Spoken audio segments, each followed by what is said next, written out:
میرے علم کے مطابق اس 1.5 سے 2 سال کے اندر اس موضوع پہ تقریباً پوری دنیا میں 7 سے 9 ڈیبیٹ ہوئے۔ 1.5 سال پہلے ہوئے، 9 ماہ پہلے بھی ہوئے، 7 ماہ پہلے بھی ہوئے، 5 ماہ پہلے بھی ہوئے، 4 ماہ پہلے بھی ہوئے، پھر قریب میں ہی اپنے ملک کے اندر بھی ایک ڈیبیٹ ہوئی۔ اس تمام تر ڈیبیٹ کا اور بحث کا موضوع اور سبجیکٹ یہ تھا کہ ایک قوم جو اس وقت دنیا میں 7% کے قریب زندگی گزار رہی ہے، جس کو ہم اپنی زبان میں دہریہ بولتے ہیں، قرآن کی زبان میں قرآن نے اس کو دہریہ سے یاد کیا۔ ہندی میں جاتے ہیں تو ہم ناستک بولتے ہیں، اور انگلش زبان میں جاتے ہیں تو ہم ایتھسٹ بولتے ہیں۔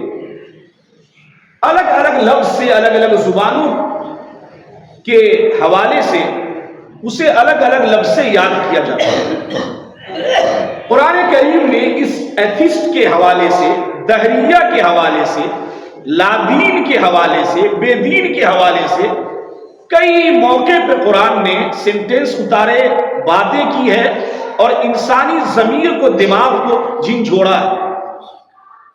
2-3 آیات آپ کے روبرو رکھتا ہوں، پھر اصل میں بتانا یہ ہے کہ ایتھسٹوں کے، دہریہ کے اور ناستکوں کے، بے دینوں کے جو بھی سوالات ہوتے ہیں، جو اب تک جنم لے چکے سوالات، وہ سب طفلانہ ہے، بے وقوفانہ ہے، احمقانہ ہے اور بچکانہ سوالات ہیں۔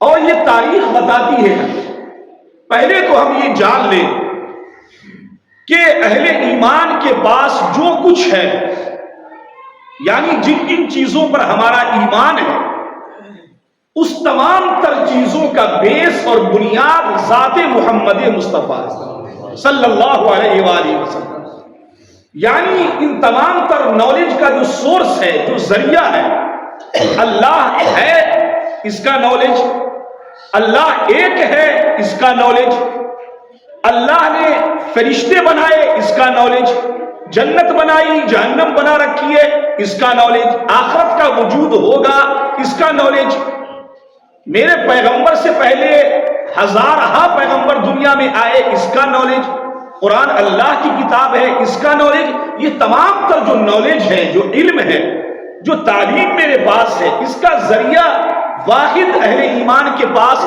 ذات محمد مصطفیٰ صلی اللہ علیہ وآلہ وسلم۔ اگر آپ ذات پیغمبر کو نہ مانیں، تھوڑا سائڈ رکھ کر کے آپ دیکھیں، تو آپ دیکھیں گے کہ آج بھی، آج سے 500 برس پہلے بھی، 1000 برس پہلے بھی، 1400 برس پہلے بھی مکہ کی سرزمین کے ساتھ ساتھ پوری دنیا گمراہی کی شکار تھی۔ پیغمبر آئے تو جانا لوگوں نے کہ اللہ ہے، کس ہستی کا نام ہے، اور اللہ ایک ہے۔ یعنی ان تمام تر جو غیوبات ہیں، جو غائب کی چیزیں ہیں، ان تمام کا جو سورس آف نالج ہے، وہ سب سے بہتر، سب سے اہم، سب سے مؤثر، اوتھینٹک اور بہتر ذات محمد مصطفیٰ صلی اللہ علیہ وآلہ وسلم۔ اسی لیے میں یہ بات کئی بار کہہ چکا ہوں، جن لوگوں نے بھی اپنے علم سے، اپنی عقل سے، اپنے سائنسی تجربات سے، مشاہدات سے اللہ کو جاننے کی کوشش کی، آخرت کو جاننے کی کوشش کی، اور غیب کی چیزوں کو جاننے کی کوشش کی، وہ سارے لوگ، ساری قومیں گمراہ ہو گئی، بھٹک گئی، شیطان نے اسے اچک لیا۔ لیکن جن لوگوں نے بھی اپنی عقل کو سائڈ رکھا، اپنے علم کو سائڈ رکھا، ذاتی مشاہدات، تجربات کو سائڈ رکھ کر پیغمبر کی ذات کو دیکھا اور ان پر ایمان رکھ کر تمام پہ ایمان رکھا اور مانا، وہ کامیاب ہو گئے۔ یعنی اگر آپ غیب کی چیزوں کو، جو بھی پردہ غیب میں ہے، جیسے ذات خدا بندی ہے، جنت ہے، جہنم ہے، قبر کے تمام تر مناظر ہیں، فرشتے ہیں، یہ ساری چیزیں جو پردے کے پیچھے ہے، جو ایک وقت میں میرے سامنے کھل کر آنے والی ہے، وہ تمام تر چیزیں آپ جانیں گے تو صرف پیغمبر کے ذریعے جانیں گے۔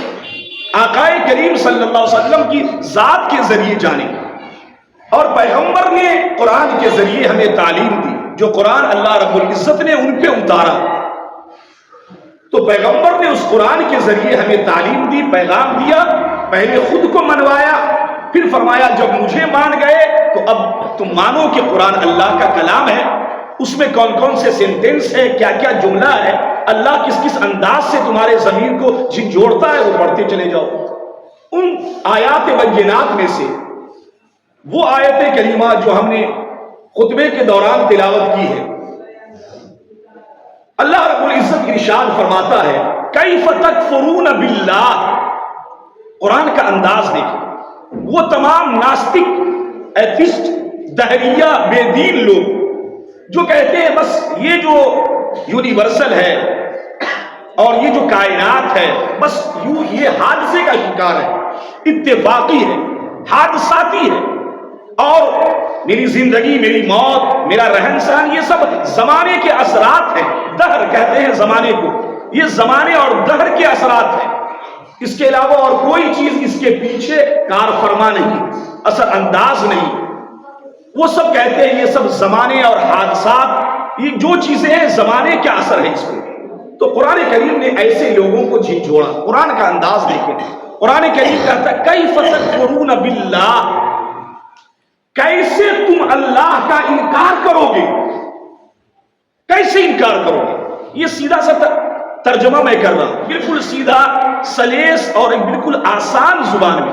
کیف تکفرون باللہ، کیسے تم اللہ کا انکار کرتے ہو اور کرو گے، کیسے کرو گے؟ جو لوگ کرتے ہیں وہ کیسے کرتے ہیں؟ کیوں بھائی، کیوں اللہ کا انکار نہ کریں؟ قرآن کا جو انداز ہے کیسے کرو گے؟ کیف تکفرون باللہ وکنتم امواتا، تم کیسے انکار کرتے ہو؟ تم سب مردہ تھے کہ نہیں؟ ایک زمانہ ایسا تھا کہ تم کچھ نہیں تھے، ایسا تھا کہ نہیں؟ ہماری پیدائش کو 35 برس ہو گئے، 35 برس سے پہلے ہم نہیں تھے، ایسا تھا کہ نہیں؟ جس کی عمر 70 برس ہو گئی تو 70 برس سے پہلے وہ کچھ نہیں تھا، ایسا ہے کہ نہیں؟ کنتم امواتا، تم سب عدم میں تھے، نتھنگ، کچھ نہیں تھے۔ قرآن نے اسی میں کہا تم لوگ مردہ تھے، ثم احیاکم، پھر اس نے تمہیں زندہ کیا، پیدا کیا، نتھنگ سے سم تھنگ میں لایا، کچھ نہیں تھے۔ میری عمر 35 سال ہوئی تو 35 برس پہلے میرا کوئی وجود نہیں، میں نہیں تھا۔ جو 65 برس کے ہیں 65 برس پہلے وہ کچھ نہیں تھے، جن کی عمر 80 برس ہے 80 برس پہلے وہ کچھ نہیں تھے۔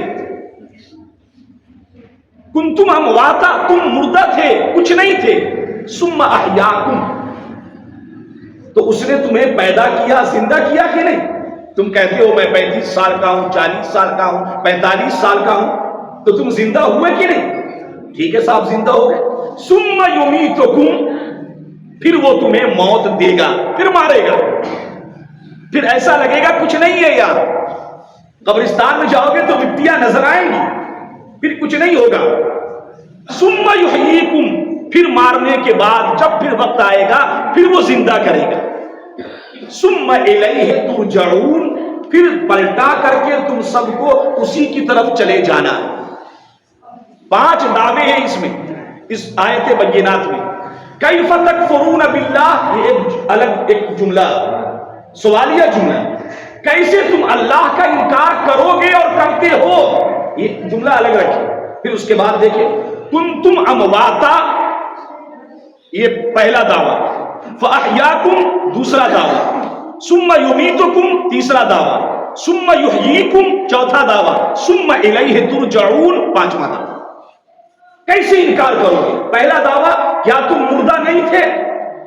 اپنے وجود پر غور کرو، تم نہیں تھے، یہ پہلا دعویٰ۔ اس نے تمہیں زندگی بخشی کہ نہیں بخشی، دوسرا دعویٰ۔ تیسرا دعویٰ، پھر مرو گے، یہ بھی مشاہدے میں ہے کہ نہیں تمہارے؟ ہر شے مر رہی کہ نہیں مر رہی، ہر شے پھر موت کی طرف جا رہی کہ نہیں جا رہی، یہ بھی تم دیکھ رہے ہو۔ پھر وہ تمہیں اٹھائے گا، چوتھا دعویٰ، قبر سے زندہ کرے گا پھر تمہیں، یہ چوتھا دعویٰ ہے۔ پھر اللہ نے فرمایا تم زندہ کر کے کہاں جاؤ گے؟ پھر اسی کی طرف ہٹا کر کے لائے جاؤ، پلٹا کر کے لائے جاؤ۔ اب یہ تین چیزیں تو میرے مشاہدے میں، کیا کیا چیزیں؟ دو باقی ہے وہ دیکھنی ہے ہر ایک کو۔ تین چیزیں، جو پہلا تین دعویٰ ہے وہ میرے تجربے میں، ہم نہیں تھے، یہ سب تجربے میں کوئی انکار نہیں کر سکتا، ہم نہیں تھے، ہم ہو گئے، پھر ہمارا وجود ہے، اس کا بھی مشاہدہ ہے، یقین ہے کہ ہم ہیں الحمدللہ، پھر ہم مریں گے، یہ بھی مشاہدے میں ہے کہ نہیں، کوئی اس کا انکار نہیں کر سکتا ہے۔ یہ تین چیزیں تو بالکل پرفیکٹ ہے، ہر انسان جانتا ہے۔ پھر زندہ ہوں گے اور پھر اسی کی طرف پلٹائے جائیں گے، میدان قیامت میں کھڑے کیے جائیں گے۔ یہ دو چیزیں باقی ہیں، یہ دو شے دیکھنی۔ جب یہ تین ہو گئی تو دو بھی ہوگی۔ جب اس تین کا وجود میرے مشاہدے میں آ گیا کہ ایسا ہوا ہے، ہم نہ تھے، ہوئے، پھر نہیں رہیں گے، کیونکہ ہم دیکھ رہے ہیں جنازے اٹھتے ہوئے، ہم نہیں رہیں گے۔ جب تین کا مشاہدہ ہو گیا تو دو کا بھی ہونا ہے۔ تو قرآن کا انداز ہے ان ایتھسٹوں کو، ان لوگوں کو جو بے دین ہیں، دہریہ ہیں، لا دین ہیں، کیسے تم انکار کرتے ہو اللہ کا؟ کیسے انکار کرو گے؟ جبکہ تم اگر اپنی ذات پر، اپنے وجود پر غور کرو تو تم جانو گے کہ اللہ ہے۔ کیسے؟ تم نہ تھے، پھر تمہیں زندگی عطا کی، پھر نہ رہو گے، پھر زندگی عطا کی جائے گی، اور تب کھینچ کر کے تمہیں بارگاہ مولا میں حاضر کیا جائے گا۔ تم اگر ان پر غور کرو تو تم اللہ کا انکار نہیں کر سکتے۔ چلو پھر مانو اور بھی تم نے انکار کیا، اور آگے بڑھو تو قرآن نے فرمایا دہریہ کے بارے میں، لفظ 25واں پارہ، افرأیت من اتخذ الہہ ہواہ، وہ لوگ جو کہتے ہیں صاحب بس ایک اتفاقی حادثہ ہو گیا، کوئی اس کے پیچھے کوئی طاقت کار فرما نہیں، اتفاقی طور پہ ہو گئی۔ اولاً تو یہ سوال ہی غلط ہے، یہ سوچ ہی غلط ہے کہ یہ کائنات ایک اتفاقی حادثہ ہے، ہو گیا بس چل رہا ہے۔ ہماری زندگی موت پہ زمانے کا اثر ہے، زمانہ اس کے پیچھے کار فرما ہے، وہ افیکٹڈ ہے، وہ اثر انداز ہے۔ یہ لوگ سوچتے ہیں کائنات کے بارے میں، لیکن ان کی سوچ غلط ہے، کیونکہ جو چیزیں اتفاقی ہوتی ہے، سڈنلی اچانک ہوتی ہے، حادثاتی ہوتی ہے، تو وہ شے ایک پٹری پہ نہیں چلتی، یہ بات آپ اچھی طرح جانتے ہیں۔ ہر وہ شے جو اتفاقی ہوگی، اتفاق ہے، ایسا ہے، تو وہ ایک لائن پہ نہیں چلے گی، وہ کبھی دائیں، کبھی بائیں، کبھی اوپر، کبھی نیچے، وہ اس کے جو قانون ہے بدلتے رہیں گے۔ لیکن آپ دیکھ لیں کائنات ایک زمانے سے ایک نہج پہ، ایک طرز پہ، ایک لائن پہ چلی آ رہی ہے۔ مثال کے طور پہ انسان کی پیدائش کے جو ذریعے وہ کیا ہے؟ وہ ہے عورت اور مرد کا ملنا۔ کوئی شک اس میں؟ عورت اور مرد کا جب آپس میں ملاپ ہوتا ہے، میاں اور بیوی کا، تو اولادیں جنم لیتی۔ یہ پروسیس ہے کب سے؟ ابتدائے آدم سے۔ جب سے آدم دنیا میں آئے تو انسانی نسل کی افزائش اور ترقی کا یہی راستہ ہے، اور یہ چیز صرف ہم میں نہیں، جانوروں میں بھی یہی طریقہ ہے، نر اور مادہ کے ملنے کا، پرندوں میں بھی یہی طریقہ ہے، نر اور مادہ کے ملنے کا۔ اگر یہ کائنات سڈنلی ہوتی، اچانک ہوتی، حادثاتی ہوتی، اتفاق ہے کہ ایسا ہو گیا، تو پھر یہ چیزیں ایک پروسیس میں نہیں چلتی۔ جبکہ یہ آدم سے لے کر اب تک پیدائش کا اور پیدا ہونے کا یہی طریقہ ہے، اسی ایک طریقے پر بدھا ہے انسان، جانور اور وہ تمام چیزیں جو آگے بڑھ رہی ہیں۔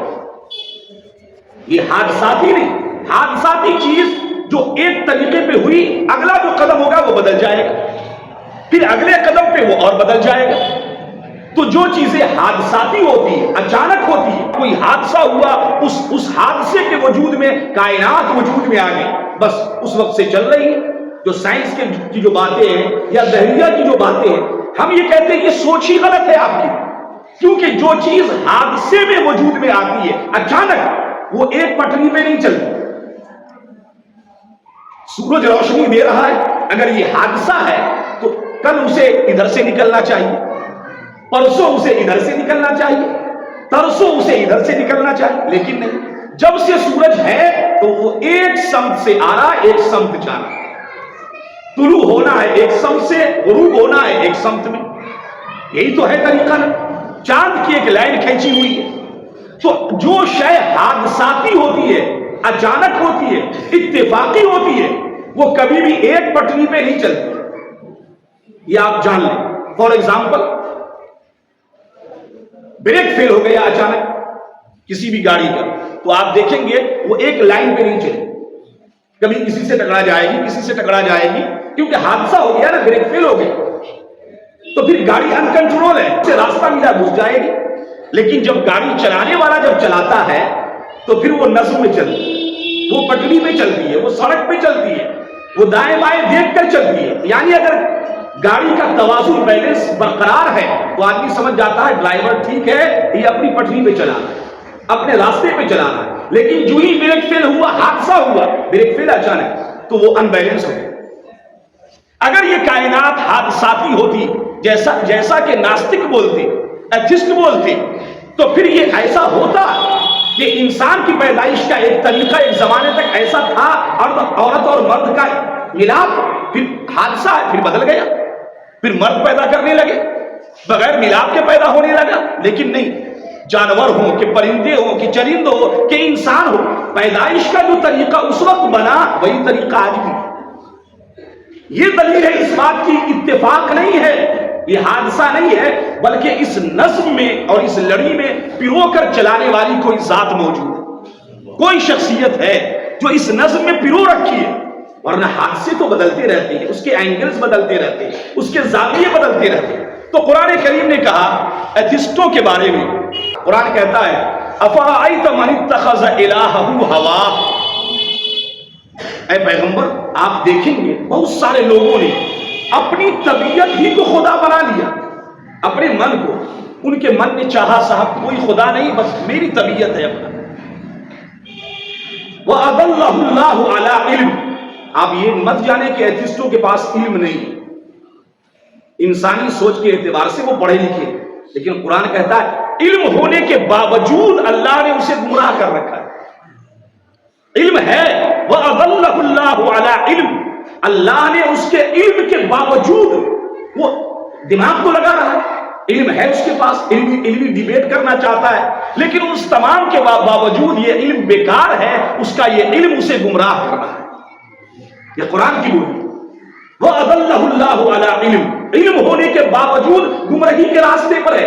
آپ یہ جان لیں، یہ نہ سمجھے کہ بڑے پڑھے لکھے لوگ ہیں تو وہ سیدھی راہ پہ ہوں گے، نہیں، وہ راستے سے ہٹ چکے، دین حق سے پھر گئے، انہوں نے راستہ بدل لیا، اور اس کے علم نے، جو اس کا فطوری علم ہے، اس علم نے اس کو گمراہ کر رکھا ہے۔ علم سبب بن رہا ہے، اللہ نے اسے گمراہی کی راہ پر ڈالا۔ وَخَتَمَ عَلَىٰ سَمْعِهِ وَقَلْبِهِ، اور اللہ رب العزت نے اس کی آنکھوں پہ، اس کے کان پہ، اس کے دل و دماغ پہ اللہ نے مہر لگا رکھی، اس کی سماعت پہ اور اس کے دل پہ اللہ نے مہر لگا رکھی۔ وَجَعَلَ عَلَىٰ بَصَرِهِ غِشَاوَةً، اور اللہ نے اس کی نگاہ پہ ایک پردہ ڈال دیا، اسے سمجھ ہی نہیں آ رہا، جبکہ علم ہے۔ قرآن کہتا ہے کہ علم ہے، علم کے بڑے پہاڑ بنے بیٹھے ہوئے، علمی دلیل ہے ان کے پاس، لیکن اس کے باوجود بھی گمراہی ہے، اس کے سوا کچھ ہاتھ نہیں آتا۔ وہ لوگ کیا کہتے ہیں صاحب، وَقَالُوا مَا هِيَ إِلَّا حَيَاتُنَا الدُّنْيَا، وہ کہتے ہیں یہ نہیں ہے کچھ مگر بس یہ دنیا کی زندگی، یہ اس کے علاوہ کچھ نہیں۔ وہ ایتھسٹ کہیں گے وَقَالُوا مَا هِيَ إِلَّا حَيَاتُنَا الدُّنْيَا، یہ جو ہماری دنیا کی زندگی ہے نا بس یہی ہے۔ وَمَا يُهْلِكُنَا إِلَّا الدَّهْرُ، یہی لفظ ہے دہر، اور اس کو ہلاک نہیں کرتے مگر زمانے، دہریہ لوگ۔ وَمَا يُهْلِكُنَا إِلَّا الدَّهْرُ نَمُوتُ وَنَحْيَا، ہم خود مرتے ہیں، ہم خود جیتے ہیں، ہم خود پیدا ہوتے ہیں، ہم خود مرتے ہیں۔ جبکہ قرآن کی بولی کیا ہے، نہیں، اللہ تمہیں زندہ کرتا ہے اور اللہ تمہیں موت دیتا ہے۔ جبکہ دہریہ کہتے ہیں نموت ونحیا، ہم خود مرتے ہیں، ہم خود زندہ ہوتے ہیں، ہم خود جنم لیتے ہیں، یہ زمانے کا اثر ہے۔ وما یہلکنا الا الدہر، ایک زمانہ ہے، یہ دہریہ بولتے ہیں کہ یہ سب زمانے کا اثر ہے۔ اے پیغمبر آپ کہہ دیں ان لوگوں نے خدا بنایا ہے، لیکن آپ کے خدا کا انکار کر کے اپنے من کو خدا بنا لیا ہے، اپنی طبیعت کو خدا بنا لیا ہے۔ تو قرآن کریم نے جگہ بجگہ دہریہ کے بارے میں ایتھسٹوں کے حوالے سے جن جوڑا ہے. 1.5 سال میں 9-10 ڈیبیٹ ہوئے پوری دنیا کے اندر, اور اللہ دشمنوں سے بھی کام لیتا ہے. اسلامی اعتبار سے جو خارج ہے, جو باہر ہے, وہ بھی اس پر بحث کر رہا ہے اور خدا کے وجود کو ثابت کر رہا ہے. یہ کوئی 1 ماہ پہلے کی بات نہیں کہ ڈیبیٹ ہوئی تو بات ہوئی. 1.5 سال میں میرے علم کے مطابق, میرے علم جبکہ اس سے زائد بھی ہوگا, 9-10 ڈیبیٹ ہوئی خدا کے وجود پر, پوری دنیا میں ہوئی, صرف اپنے ملک میں نہیں. اور یہ ہوتے رہتے ہیں. 7% آبادی ہے ان ایتھسٹوں کی, ان ناستکوں کی. اس کے باوجود چلو مان لو کہ آبادی بڑھتی جا رہی, لوگ بہت فکر مند ہو جاتے ہیں, صاحب ان کی آبادی بڑی تیزی سے بڑھ رہی, کیا ہوگا؟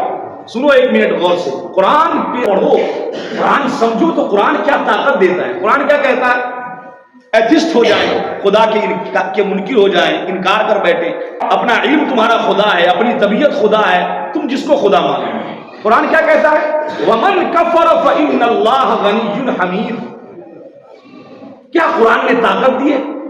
کیا یہ سب دلیلیں ہم نے رکھی ہے, رات و دن کا آنا اور جانا, یہ آسمان و زمین کی پیدائش, یہ تمہاری اپنی ذات, تمہارا اپنا وجود, یہ سب دلیل ہے اللہ کے وجود پر. وَفِي أَنفُسِكُمْ أَفَلَا تُبْصِرُونَ. تم اپنے وجود پر کیوں نہیں غور کرتے, اپنی ذات میں کیوں نہیں غور کرتے؟ تم دیکھو گے کہ تمہارا وجود تمہیں اللہ کی طرف لے جائے گا, کہ اس کا کوئی پالنہار ہے, کوئی اس کی پرورش کر رہا ہے. تم اپنے وجود پہ غور نہیں کرتے, چلو مان لو اس کے باوجود بھی غور نہیں کرتے اور تم منکر ہو گئے, کیا ہوگا؟ کچھ نہیں ہوگا. اللہ کا نظام, ومن کفر, جو کوئی کفر کر دے, انکار کر دے اللہ کا, ہم نہیں مانتے اللہ کو, وہ بن جائے ناستک. تو اللہ نے فرمایا فإن اللہ غنی حمید. ارے تمہارے انکار کرنے سے میرا خدا ہونا تھوڑے باطل ہو جائے گا. بے شک اللہ بے نیاز ہے اس بات سے کہ تم ہمیں مانو نہ مانو.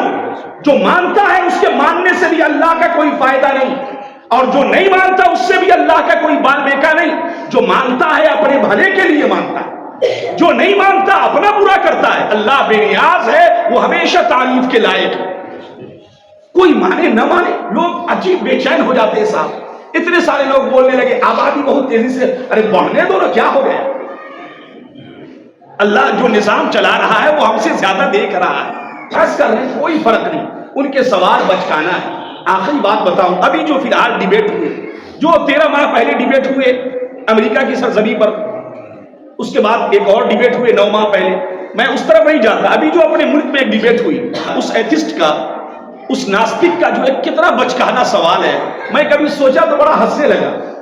اس میں ایک سوال اس نے کیا, ایک دلیل رکھی, فٹ بال کا ایک میچ ہو رہا ہو, سارے اسٹیڈیم میں لوگ بیٹھے ہوں, ہزاروں کی تعداد میں, لوگ دور دور سے دیکھ رہے ہو ٹی وی چینلز کے ذریعے.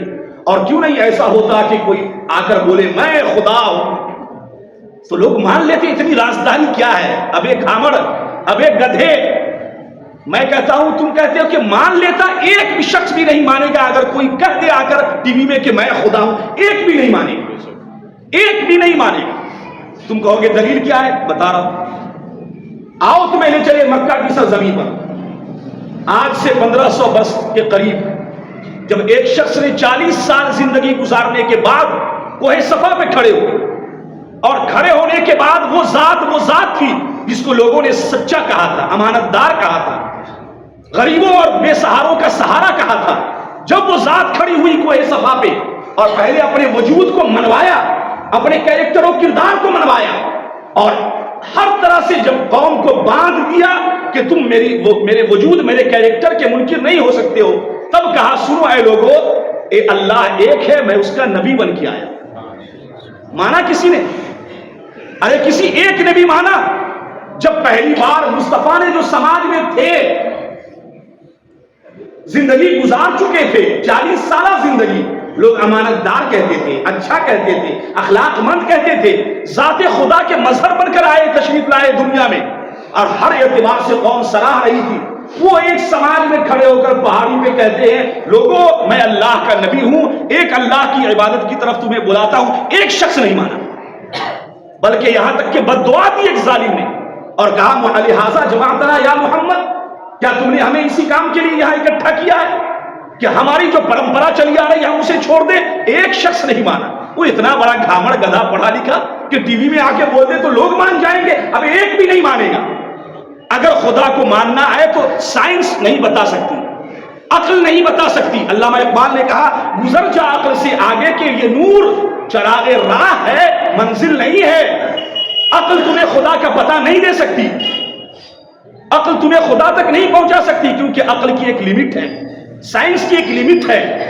تمہیں وہ بتائے گی جس پہ اللہ کا فضل ہوا ہے, وہ ذات تمہیں بتائے گی. اور سب سے بڑا فضل اور اس کی رحمت بن کر ذات محمد مصطفیٰ تشریف لائے. وہ بتائیں گے تمہیں کہ خدا کا وجود ہے, اور ہے تو خدا کتنا ہے, ایک ہے کہ دو ہے کہ تین ہے, وہ تمہیں بتائیں گے. جو پیغمبر کو جانے گا, پیغمبر کو مانے گا, ان کے کیریکٹر و کردار کو مانے گا. اور اس وقت بھی یہی ہوا. ہر وہ لوگ جو پیغمبر سے عقلی طور پہ بحث کر رہے تھے گمراہی کی طرف جا رہے تھے. پیغمبر نے منع کر دیا, خبردار, ذات باری تعالی اور تقدیر وہ چیزیں ہیں جس پر بحث نہیں کرنے کا, ڈیبیٹ نہیں کرنے کا. تم نے اگر مجھے مانا ہے تو میں کہہ رہا ہوں کہ اللہ ہے. جو مانے وہ صدیق اکبر بنے, جو مانے وہ عمر بن خطاب بنے, جو نہیں مانے عقل کے گھوڑے دوڑائے. ہماری پرمپرا کہیں کہاں جائے گی تو گمراہی کی طرف چلے گئے. اس لیے لوگوں, قرآن کریم نے کئی آیات میں, کئی آیات, ایک دو نہیں, وقت نہیں ہے, اللہ رب العزت نے سورہ ملک کے اندر, سورہ جاسیہ کے اندر, پھر سورہ بقرہ کے اندر اپنے وجود پر کہ میں ہوں. اب اس کے بعد میں کئے ہوں, ایک ہوں, دو ہوں, چار ہوں, وہ ایک الگ ٹاپک ہے. میرا وجود ہے اور میں اس کائنات کے پیچھے میں اثر انداز ہوں, میں مؤثر ہوں, میں سبب حقیقی ہوں, میں اس کے پیچھے میری قدرت کار فرما ہے. اس پر اللہ تعالیٰ نے کئی آیات بھی کھیلی ہے قرآن کریم میں. اس کو پڑھے انسان تو عقل آئے. پھر اگر یہ کہ اگر تم نہیں مانو تو ومن کفر فإن اللہ غنی حمید, جو کوئی انکار کر دے, نہ مانے, تو اللہ بے نیاز ہے, اسے حاجت نہیں ہے کہ تم مجھے مانو گے تو ہمارا بھلا ہوگا. تم مانو گے اپنے بھلے کے لیے, نہ مانو گے تو اپنا برا کرو گے. اللہ رب العزت ہمیں سب سے پہلے, ہماری نہ عقل ہے, نہ میرے پاس علم ہے, نہ میری وہ سوچ ہے, ہمیں اپنے پیارے پیغمبر محمد مصطفیٰ صلی اللہ علیہ وآلہ وسلم کی ذات سے بے پناہ وابستگی عطا کرے. حضور کی ذات سے جو جتنا قریب ہوگا اللہ پہ اس کا اتنا اٹوٹ بھروسہ ہوگا. اور جو پیغمبر کی ذات سے ہٹا, چاہے تھوڑا سا بھی ادھر ادھر ہوا, تو آپ دیکھیں گے وہ کسی نہ کسی طریقے سے الحاد میں شامل ہو جائے, وہ الحاد کے زمرے میں آ جائے. اس لیے اگر تمہیں توحید پر ایمان رکھنا ہے تو پہلے رسالت کے پیلر کو مضبوطی سے پکڑنا ہے. جو رسول کا ہوا وہ خدا کا ہوا. جس نے عقیدہ رسالت میں گڑبڑی کر ڈالی تو پھر وہ خدا تک تو پہنچ ہی نہیں سکتا, خدا کے وجود کو جان نہیں سکتا. پھر اس کے عقل میں ہزاروں سوالات جنم لیں گے اور وہ پیدا ہوتے رہیں گے. اللہ آپ کے ایمان کو تا حیات سلامت رکھے, اسلام پر قائم و دائم رکھے. قرآن کو پڑھیں. وہ لوگ جو قرآن پڑھتے ہیں ان کی مجلسوں میں بیٹھا کریں. حدیث پاک کے اندر ایسے الفاظ آئے ہیں, بلکہ قرآن کریم میں آیا لا تقعد بعد الذکر مع القوم الظالمین. ہر شخص کے پاس نہیں بیٹھنا, یہ بڑا جانکار ہے تو میں بیٹھ جاؤں. آج کل بہت سارے لوگ بولتے ہیں سنو نا میری بات بھی سن لو. ارے کاہے کو سنیں, پہلے تم حق پہ ہوگے تب نہ سنیں گے. قرآن کہتا خبر لا تقعد, مت بیٹھو بعد الذکر, جبکہ تمہارے پاس نصیحت آ گئی, مل گئے, تم اچھی لائن پہ چل پڑے ہو, اس کے بعد مع القوم الظالمین, ان ظالم لوگوں کے ساتھ نہیں بیٹھنا جن کے عمل خراب ہے, کیریکٹر خراب ہے, سوچ خراب ہے, ایمانیات سے کوئی واسطہ نہیں, ان کے پاس نہیں بیٹھنے کا. یہاں سب بولتا ہے اس کی بھی سنو, اس کی کائے کو سنیں. جو حق پر ہے, جس کو اللہ نے راہ حق پہ ڈال رکھا ہے, ہم اس کی سنیں گے, ہم اسے جانیں گے, ہم اسے علم لیں گے, ہم اس سے ایمان کی راہ اختیار کریں گے. کیا حدیث میں آقا نے نہیں فرمایا انظروا عمن تأخذون دینکم, تم لوگ جس سے دین حاصل کرتے ہو پہلے اس کو اچھی طرح پرکھ لو. ہر کس و ناکس سے دین نہیں سیکھنا کہ جس جو چاہا ہاں ذرا دین کی باتیں بتائیں. کیا ہو رہا ہے, دین کی باتیں ہو رہی, قرآن پڑھایا جا رہا ہے, بیٹھ گئے وہاں. تم کیا جانتے ہو کہ قرآن پڑھ رہا ہے فلسفی, اور جب انگریز قرآن پڑھتا ہے تو گمراہی کی طرف جا رہا ہے. قرآن نے خود کہا ہے ہمیں پڑھ کے بھی لوگ گمراہ ہو جائیں گے. تو اس قرآن جب ایک مومن پڑھے گا تو پہلے بتائے گا کہ قرآن اللہ کی کتاب ہے, پھر تمہیں ایمان کی ڈگر پہ ڈالے گا. اور تم ہر کس و ناکس سے پڑھو گے تو تھوڑا ہی ہوگا. لا تقعد بعد الذکر مع القوم الظالمین, جب واضح وضاحت ہو گئی اور تم صحیح لائن پہ آ گئے, اب ظالموں کے ساتھ نہیں بیٹھنا. جن کو اللہ نے غلط راہ پہ ڈال دیا, ان کے اپنے کرتوت کے سبب, تو جس سے بھی علم سیکھنا ہو، باتیں لینی ہو، پہلے یہ جانو کہ یہ راہ حق پر ہے کہ نہیں۔ ہر کس و ناقص سے نہ دین سیکھنا ہے، نہ ایمانیات لینی ہے۔ اللہ آپ کو سلامت رکھے، ایمان کی بہاروں کے ساتھ رکھے، اور شیطانی پنجوں سے بھی اور شیطانی سوچ کے جو لوگ ہیں، اللہ ان کے بھی پنجوں سے اور ان کے حملوں سے ہماری اور آپ کی حفاظت فرمائے۔ وما علینا الا البلاغ۔